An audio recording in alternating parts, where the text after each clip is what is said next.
Hello, everyone, and welcome to another Coffee with Waymark. On today's episode, I have some very exciting personal news to share with you all. So if you watched Brendan's recent money clip or YouTube short, by the way, if you haven't watched it, I highly suggest checking them out. They're little snippets of information that are really helpful, and they're only a minute long. So definitely check them out. But going off of his most recent one, he talked about some things to consider when deciding if you want to buy or rent a home. So we have decided to buy our first home, and we're actually in it right now. So we're really excited about embarking on this home ownership journey. And I just wanted to come on here and talk to you about a couple of things that we took into consideration when making this decision. So the first thing we looked at is how much we're paying for rent and how much we would be paying that amount over the next 5 years. So after crunching the numbers, we found out that we would be paying around $200,000 in rent. Yes, so obviously a crazy number. So we thought, okay, buying obviously makes sense, right? So another thing to take into consideration is interest rates. So interest rates are really high right now, and I know home prices in New England especially, are really high right now. So Arizona is a little bit cheaper, a little less expensive, but they're still up there, I would say.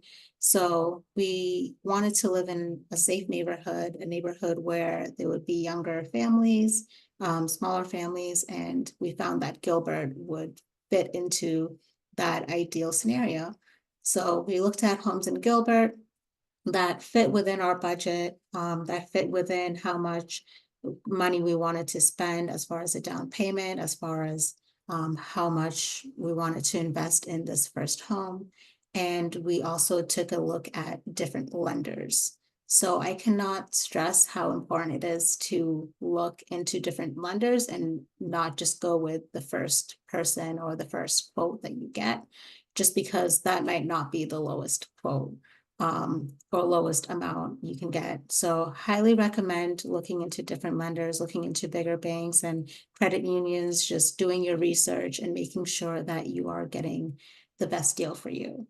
So another thing we took into consideration is how long we would be staying here and if eventually we could sell this house. So Gilbert is a growing neighborhood. It's a growing city, and a lot of people and small families are living here. And other houses within the area are priced definitely a little more higher than our current house.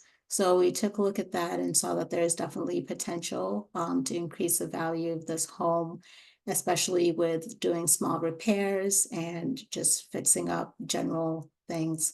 So that's one thing to take into consideration is if you want to do the repairs yourself or if you want to pay someone to do those repairs. So all of that comes into how much money you're going to be spending on the house in the next few years or over the next, however long you choose to stay in that house. So a lot of people think it's just, oh, I just made the down payment and I'm all set, but there's definitely a lot more that goes into it, including closing costs, property taxes, home insurance, if there's an HOA. So those are some expenses you might want to look into as well, as well as utilities. But overall, when we crunched the numbers, it just made sense to us to buy something versus renting. And like I said, we're really excited to embark on this home ownership journey. And I'm sure I'll be keeping you guys posted with little bits of information along the way, but excited to embark on this journey with you guys.